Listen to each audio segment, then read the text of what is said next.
大家都知道，在如今的烏克蘭戰場上，無人機簡直就是坦克的克星。不管是上千萬美元的豹216，還是威名遠揚的 M1A1，在幾十架自殺式無人機的圍攻下，基本上都是凶多吉少。但是今天的主角卻在俄軍出動至少50架無人機的圍攻下活了下來。它就是烏克蘭第5獨立重型機械化旅的一輛豹1A5主戰坦克。根據烏克蘭軍事媒體 Military 的詳細報道，俄軍為了幹掉這輛快60歲高齡的老爺車，整整出動了52架 FPV 無人機，不間斷地發起閃電攻擊。大家可以試想一下，50多個帶着炸彈的無人機像馬蜂一樣朝你撞過來，那是什麼場面？要是換成一般的坦克，估計早就炸成一堆零件，或者炮塔飛上天去參加宇航員選拔了。然而這輛豹1A5不僅裝甲沒被擊穿，甚至還在高強度的壓制下，當着俄軍的面重新啟動發動機，大搖大擺地撤離了戰場。這一幕不僅讓前線的俄軍看傻了眼，就連北約的軍事專家們都直呼不可思議。那麼問題來了，這輛本該進博物館的老坦克為什么能扛住這樣的重擊而不死？是俄軍的無人機都在打假賽，還是烏克蘭大兵給他施了什麼魔法？今天我们就來深度扒一扒烏克蘭是如何把這輛薄皮兒大憲的老豹子魔改成現代戰場的鋼鐵刺蝟的。說實話，豹1A5在坦克界的名聲一直有點尷尬。它是西德在1965年開始量產的產物，設計理念是以機動性換防護。直白點說，就是它的裝甲厚度在現代穿甲彈面前基本上和紙糊的沒啥區別。它的車體最後處只有70毫米均質鋼，隨便一個 RPG 或者 FPV 無人機都能把它開個洞。所以當初德國把這批坦克送給烏克蘭的時候，很多人都覺得這是送移動棺材過去。但是烏克蘭的工程師們顯然不這麼想，他們對送過來的豹1A5進行了一場近乎執着的全覆蓋式強化。從流出的視頻或照片裡一眼看過去，首先你就會發現，這哪是坦克啊，分明就是一隻鋼鐵刺蝟。烏軍在車體前方、側面，甚至連最脆弱的前下部都貼滿了方塊狀的爆炸反應裝甲，其中包括但不限於蘇聯時代的空坦克1以及烏克蘭自家的 Nizish 反應裝甲。尤其是後者，這種裝甲在受到衝擊時會主動引爆，用爆炸產生的衝擊波去偏轉無人機的聚能射流。這還只是基礎操作，更絕的是烏軍在炮塔上方搭起了一座複雜的頂蓋籠。這個籠子不僅是為了防攻頂彈藥，在籠架的外側，他們竟然密密麻麻焊接了多組金屬尖刺，這就是烏軍內部戲稱的刺蝟系統。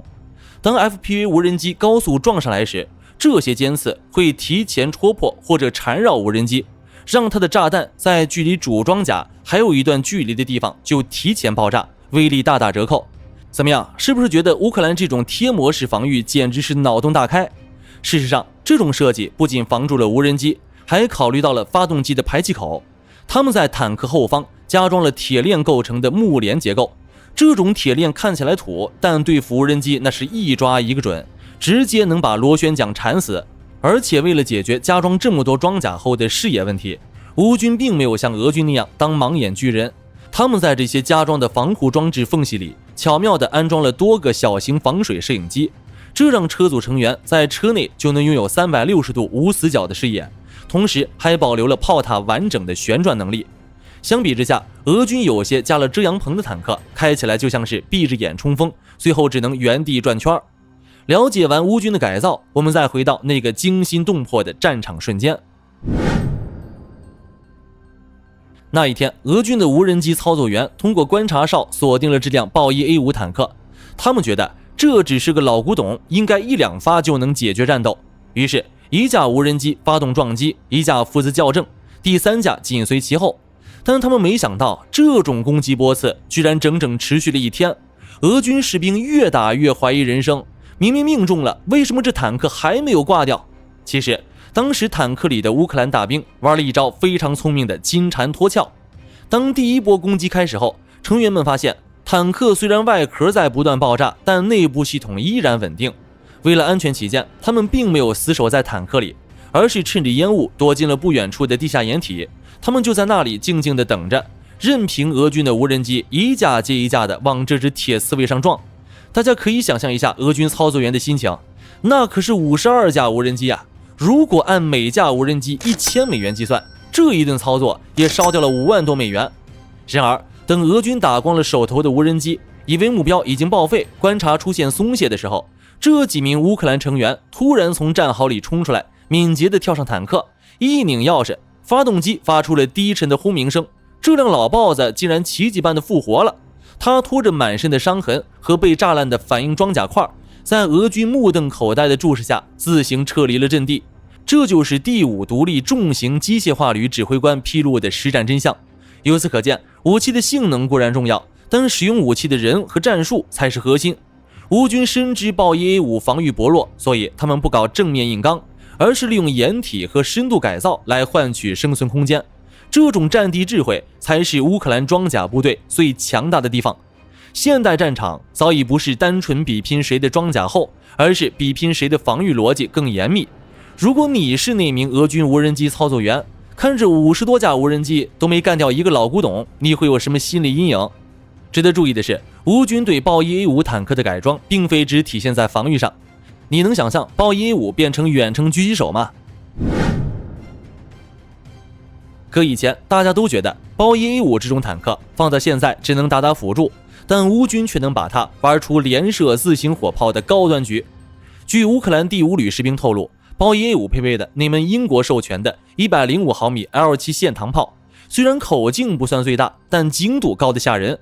烏軍在進行遠距離隱蔽射擊時，發現豹一 A5 的表現甚至優於許多蘇制坦克。通常蘇制坦克需要6到7發炮彈才能命中的目標，豹一 A5 只需要3到4發。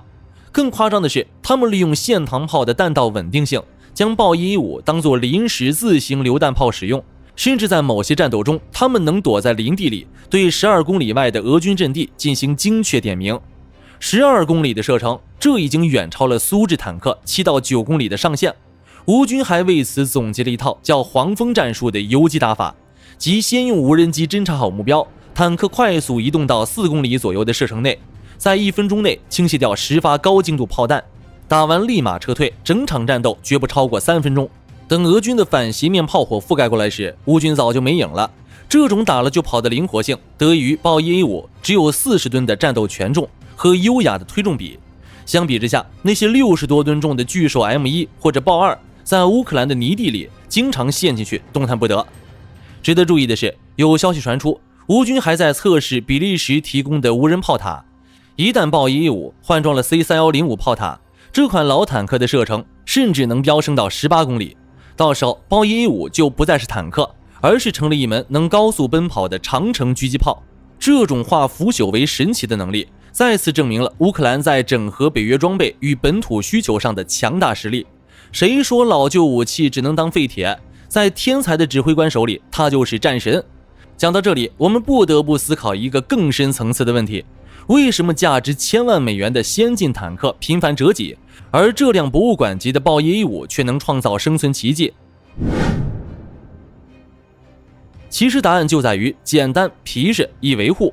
美國的 M1 艾布拉姆斯坦克確實強，但它太嬌貴了，它喝的是航空煤油，需要複雜的後勤供應鏈，稍微出點故障就得拉到波蘭去修。在烏克蘭這種高強度的消耗戰中，這種貴族武器往往會因為一顆小小的精密零件缺失而趴窩。但豹一 A5 不一樣，它的結構相对簡單，烏克蘭的機械師用普通扳手和膠帶就能搞定大部分維修。這種低門檻技術的可靠性，在真正的全面戰爭中，往往比紙面上的先進數據更有用。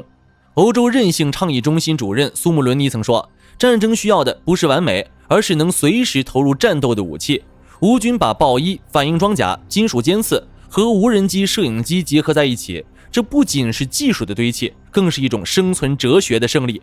目前，烏克蘭服役的100多輛豹一 A5 中，絕大部分依然保持着戰鬥力。這種高生存率不僅狠狠打了那些唱衰老舊裝備的人的臉，也給全球裝甲戰術帶來了新的啟示。武器的價值不在於它生產於哪一年，而在於它在關鍵時刻能不能扛住那52次攻擊，並把成員帶回家。看着這些滿身外掛的豹一 A5，我有理由相信，烏克蘭軍隊正在重新定義現代裝甲戰。這不僅僅是一輛坦克的幸存，更是一個民族在困境中爆發出的驚人創造力和堅韌韌性。